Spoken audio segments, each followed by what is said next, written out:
Hello students, welcome to LR classes. আমি সোমা যশ। আজকে আমি তোমাদের ক্লাস 3-র যে 7 নম্বর অধ্যায় রয়েছে সেই 7 নম্বর অধ্যায় নিয়ে আজকে আমি তোমাদের সাথে আলোচনা শুরু করব। তো এই ক্লাস 3-র যে বাংলা বই, সেই বাংলা বইয়ের যে 7 নম্বর অধ্যায়, সেই 7 নম্বর অধ্যায়টার কি নাম হচ্ছে সোনা। অর্থাৎ সোনা কি? সোনা জানি আমরা এক ধরনের ধাতু। এই গল্পের মধ্যে সোনা কি নামে ব্যবহৃত হয়েছে বা কি ভাবে ব্যবহৃত হয়েছে সেটাই গল্পের মধ্যে রয়েছে। যে সোনা কত রকমভাবে ব্যবহার করা যায়, সেটা কোনো সময় কোনো ধাতু, কোনো নাম, অনেক কিছু অর্থে বা কোনো দামি বস্তু, সমস্ত কিছু অর্থে কিন্তু ব্যবহার করা যায়। সেই সমস্ত কিছু এই গল্পতে রয়েছে। কিভাবে রয়েছে সেইটাই আজকে আমাদের আলোচ্য বিষয়। কিন্তু গল্পটা শুরু করার আগে এই সোনা গল্পটি যিনি লিখেছেন, লেখিকা গৌরী ধর্মপাল, এনার সম্বন্ধে 2-4 কথা আমি তোমাদেরকে বলে দেবো। তো এই গৌরী ধর্মপালের জন্ম কত সালে? জন্ম হচ্ছে 1931 সালে। বইয়েতে তার মৃত্যুসাল দেওয়া নেই, তাই আমি তোমাদেরকে মৃত্যুসালটা আমি জানাতে পারছি না। তাহলে গৌরী ধর্মপালের জন্মসাল যদি বলা হয় কত সালে, অবশ্যই তোমরা সেটা লিখবে কিন্তু 1931 সালে। তিনি কে ছিলেন? তিনি ছিলেন একজন সংস্কৃতের বিখ্যাত অধ্যাপক। অর্থাৎ তিনি সংস্কৃত বই নিয়ে পড়াশোনা করেছেন এবং সংস্কৃত নিয়েই তিনি পড়ালেখা বা পড়াতেন, বিশ্ববিদ্যালয়ে পড়াতেন। তাহলে তিনি ছিলেন বিখ্যাত অধ্যাপক। সারা জীবন ছোটদের জন্যই লেখালেখি করেছেন। অর্থাৎ এই গৌরী ধর্মপাল যতদিন বেঁচে ছিলেন বা আছেন সেটা আমরা এখনো স্থির বলতে পারছি না। তো গৌরী ধর্মপাল তার সারা জীবনে যত লেখালেখি করেছেন সেটা কিন্তু বেশিরভাগই তার ছোটদের জন্য লেখালেখি, এটাই বোঝা যাচ্ছে। তার উল্লেখযোগ্য বইগুলো হলো ঘোড়া যায়, 14 পিদিম, আশ্চর্য কৌটো, চাঁদনি, কালো মানিক ইত্যাদি। এগুলো কিন্তু সবই ছোটদের জন্যই লেখা। ছোটদের জন্য অনুবাদ করেছেন মালশ্রীর পঞ্চতন্ত্র, আর বিদেশি রূপকথার অনুবাদ করেছেন 8টি আপেল। তাহলে এগুলো হচ্ছে অনুবাদ, মানে এই মালশ্রীর পঞ্চতন্ত্র এটা একটা অনুবাদ করেছেন, মানে অন্য লেখা থেকে তিনি বাংলা ভাষাতে লিখেছেন। আর একটা কি অনুবাদ করেছেন? বিদেশি রূপকথার গল্প, অর্থাৎ আমাদের এদেশীয় নয়, বিদেশি ভাষায় যেসব রূপকথা লেখা হয়েছে সেই বিদেশি রূপকথারই গল্প 8টি আপেল। এই গল্পগুলো কিন্তু তিনি আমাদের বাংলা ভাষায় ছোটদের জন্য অনুবাদ করেছেন, যাতে ছোটরা এই গল্পগুলোকে খুব মন দিয়ে পড়তে পারে এবং বাংলা ভাষা সহজ সরলভাবে যাতে তাদের বুঝতে সুবিধা হয়। তো এগুলো তিনি বাংলা ভাষাতে কিন্তু অনুবাদ করেছেন।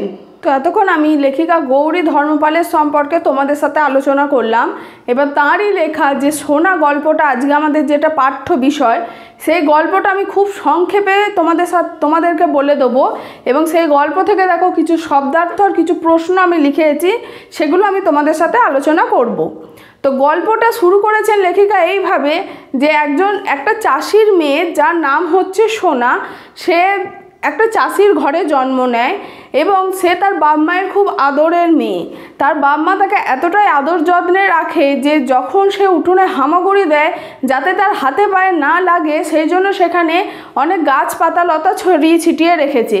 এছাড়াও যাতে সে বাড়ি থেকে বেরিয়ে না যেতে পারে তার জন্য কিন্তু চারধারে বেড়া দিয়ে রাখা আছে, যাতে সে বাড়ি থেকে না বেরোতে পারে।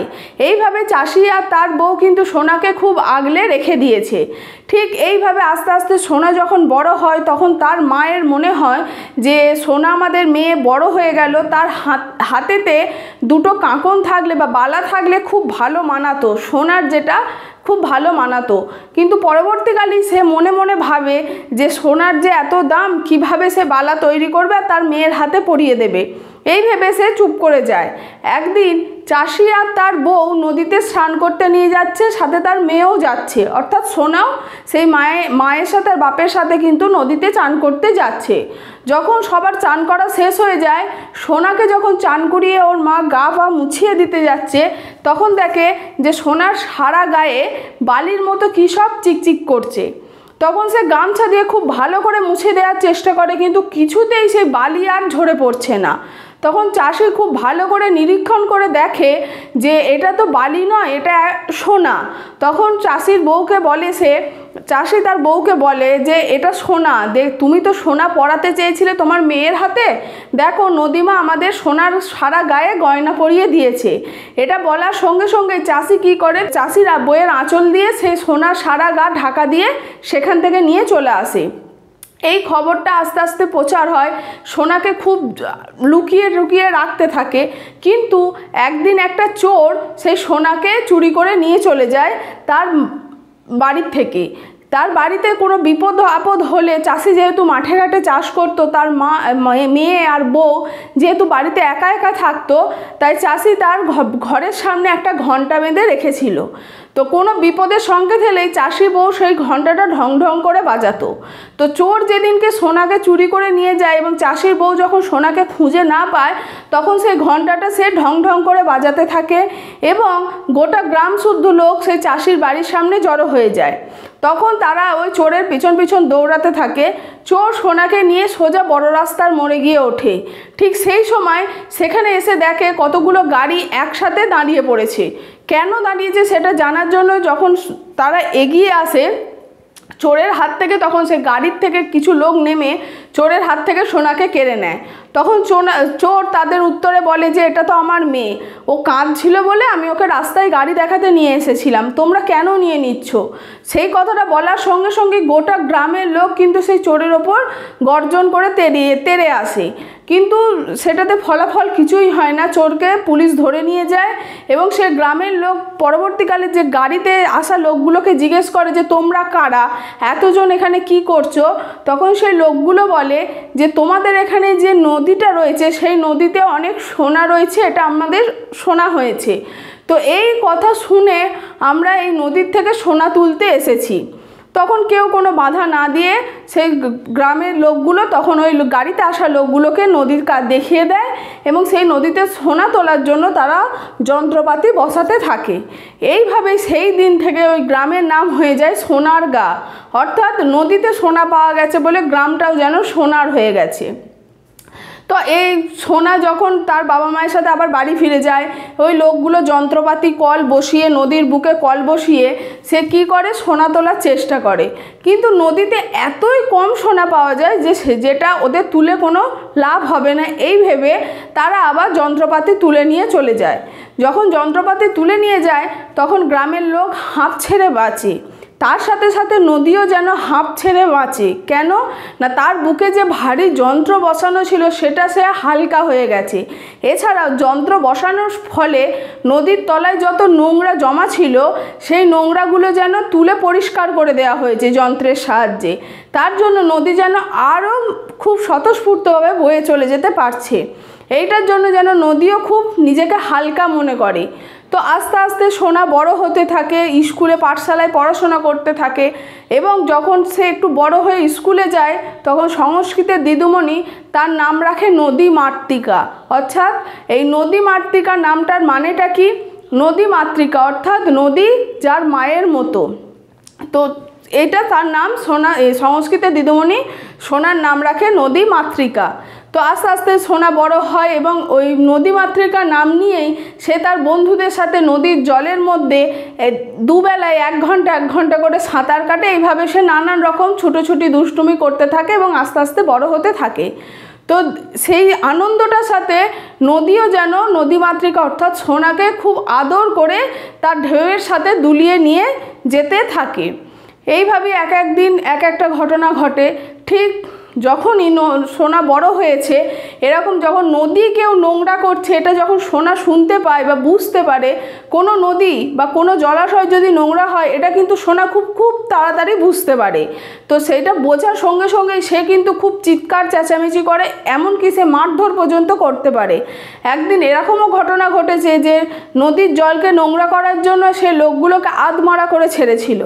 এছাড়াও নদীর জলের পাশে, নদীর পাড়ে যখন কোনো কলকারখানা বসানো হয়েছে সেখান থেকে কোনো নোংরা জল যখন এসে নদীতে পড়ছে সেটা দেখার সত্ত্বেও কিন্তু কোনো ব্যবস্থা যখন কেউ নেয়নি, সেই জায়গায় সোনা অর্থাৎ নদীমাতৃকা কিন্তু সে সমস্ত গ্রাম শুদ্ধ লোককে জড়ো করে ধর্নায় বসিয়ে সে কলকারখানা বন্ধ করতে কিন্তু বাধ্য করেছে। তো এইভাবেই কিন্তু নদী যেমনভাবে মানুষের অর্থাৎ সোনার পরিপূর্ণ হয়ে উঠেছে, ঠিক সোনাও যেন নদীকে ঠিক তার মায়ের মতো সেইভাবে ভালোবেসেছে। তো গল্পের শেষের দিকে এটাই বোঝা যায় যে, বা এটাই সোনা বোঝাচ্ছে যে নিজের মায়ের দুধ খাওয়া আর নিজের মাকে কি কেউ কোনোদিন মারো? তাহলে নদী যখন আমাদের কাছে আমাদের বুকের মধ্যে রয়েছে, অর্থাৎ নদী আমাদের কাছে মায়ের সমান, তাহলে আমরা কেন নদীকে নোংরা করব বা নদীকে মেরে ফেলবো? এটা কিন্তু খুব একটা শিক্ষণীয় গল্প। অর্থাৎ নদীর জল, শুধু নদীর জল নয়, যে কোনো জলাশয় বা পুকুরের জল, যে কোনো জল নোংরা করা কিন্তু কোনো দিনই উচিত নয়। জল আমাদের জীবন, এটা কিন্তু আমরা পড়ে আসি যে জল আমাদের জীবন। তাই আমরা জীবনকে কিন্তু কোনোদিন নিজেদের হাতে মৃত্যুর দিকে ঠেলে দিতে পারি না। তাই নদী, জলাশয়, কোনো সাগর, দিঘি যাই থাকুক না কেন, সেই জল কিন্তু সব সময় পরিষ্কার রাখা দরকার। এবং তার সাথে সাথে যদি কেউ নোংরা করে, তোমরা যদি সেটা কেউ দেখো, সঙ্গে সঙ্গে কিন্তু সেটা বারণ করা দরকার যে জলকে কেউ নোংরা করবে না। কেন জল যেটা আমাদের জীবন, জলই জীবন, জল ছাড়া কারোর একটা মিনিটও কিন্তু বেঁচে থাকা সম্ভব নয়। এইভাবেই লেখিকা গৌরী ধর্মপাল কিন্তু তোমাদের কাছে একটা শিক্ষণীয় গল্প উপস্থাপন করেছে। তো গল্পটা খুব সংক্ষেপে আমি তোমাদেরকে বললাম, তোমরা বইয়েতে আরও বিস্তারিতভাবে গল্পটা পড়বে। যদি গল্পের কোনো লাইন বুঝতে তোমাদের সমস্যা হয়, তোমরা অবশ্যই সেগুলো আমাকে প্রশ্ন করে জানিও, আমি উত্তর দিয়ে দেবো বা বুঝিয়ে দেওয়ার চেষ্টা করব। তো এই গল্প দেখে দেখো কিছু আমি শব্দার্থ লিখে রেখেছি, সেই শব্দার্থগুলো আমি তোমাদেরকে একটু বলে দিই। প্রথমে কি আছে দেখো, আশ্চর্যি। আশ্চর্যের গল্পটার মধ্যে এই শব্দটা ব্যবহৃত হয়েছে, যেটার মানে হচ্ছে অবাক। নাইতে, স্নান করতে, নিরীক্ষণ করা অর্থাৎ ভালো করে দেখা। হিরণ্যবক্ষা। হিরণ্যবক্ষা মানে কি, যার বুকের মধ্যে সোনা থাকে, অর্থাৎ যেসব নদী বা পাথরের বুকের মধ্যে সোনা জমা থাকে সেই জায়গাটাকে বলা হয় হিরণ্যবক্ষা। আর কি বলছে, চম্পট। চম্পট মানে পালিয়ে যাওয়া। নদীমাতৃক। নদীমাতৃক অর্থাৎ নদী যার মায়ের মতন। আর কি বলছে, পিশাচ। পিশাচ মানে হচ্ছে দৈত্য। তো এই শব্দার্থগুলো বইয়ের মধ্যে রয়েছে, তোমরা আরও একটু ভালো করে পড়বে, মুখস্থ করবে, এবং পরীক্ষাতে কিন্তু এই শব্দার্থগুলো খুবই ইম্পর্টেন্ট, যেগুলো পরীক্ষাতে দেওয়া হবে উত্তর লেখার জন্য। তোমরা অবশ্যই মুখস্থ করবে যাতে তোমরা উত্তরগুলো পরিপূর্ণভাবে লিখতে পারো এবং পুরোপুরি নাম্বারটা পাও। এরপরে কিছু প্রশ্ন দেখো আমি লিখে রেখেছি, সেই প্রশ্নগুলো আমি তোমাদের সাথে আলোচনা করব। প্রথমটা কি বলছে, সোনা কে? তার বাম্মা কেন বাড়িতে বেড়া দিয়েছেন? তাহলে সোনা কে? সোনা হচ্ছে একটি চাষির ছোট বাচ্চা মেয়ে, অর্থাৎ চাষির ঘরের মেয়ে হচ্ছে সোনা। তার বাম্মা কেন বাড়িতে বেড়া দিয়েছিল? তার বাম্মা যাতে সোনা বাড়ি থেকে কোথাও বেরিয়ে না যেতে পারে, সেই ছোট শিশু, তাই সেই সোনাকে বাড়ির মধ্যে আটকে রাখার জন্য খানিকটা জায়গা বেড়া দিয়ে ঘিরে রেখেছিল, এবং সেইখানেই সোনা খেলাধুলা করতো, সারাদিন থাকতো। এই জন্যই সোনার বাবা মা সেই জায়গাটাকে বেড়া দিয়ে ঘিরেছিল। আর কি বলছে, নদীমা কিভাবে সোনার সারা গায়ে গয়না পরিয়ে দিয়েছিল?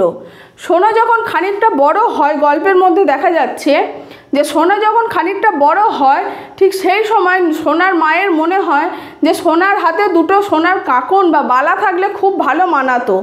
এই কথা মনে করার পরের দিন তারা যখন নদীতে স্নান করতে যাচ্ছে, তখন সাথে বাচ্চা সোনাকেও নিয়ে যাচ্ছে। স্নান করিয়ে তোলার পর যখন সোনার মা তার গা মুছিয়ে দিচ্ছে, তখন দেখছে যে সেই গায়ের মধ্যে কিছু বালি যেন চিকচিক করছে। তখন গামছা দিয়ে ভালো করে গা ঝেড়ে দিলেও সেই বালি যেন ঝরে পড়ছে না। তো তখন সোনার বাবা তার গা ভালো করে নিরীক্ষণ করে দেখে যে সেটা কোনো বালি নয়, সেটা হচ্ছে সোনা। অর্থাৎ তাদের ছোট্ট মেয়ে সোনার গায়ে নদী মা যেন পুরো সোনার গয়না পরিয়ে দিয়েছে। এইভাবেই সোনার গায়ে গয়না পরানো হয়েছিল। এরপর কি বলছে, কেন গ্রামটির নাম সোনার গাঁ হলো? যখন এই সোনার গায়ে সোনা, নদীর জল থেকে সোনা পড়ানোর কথা শোনা যায়, ঠিক সেই সময় কিছু লোক, শহরের কিছু লোক আসে নদীর বুকে যন্ত্রপাতি বসিয়ে সেই নদীর জল থেকে সোনা ছেঁকে তোলার জন্য।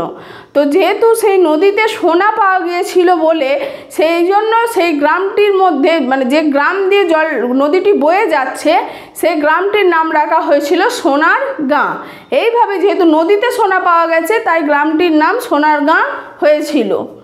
এরপর কি বলা হচ্ছে, কে সোনার নাম রেখেছিল নদীমাতৃকা?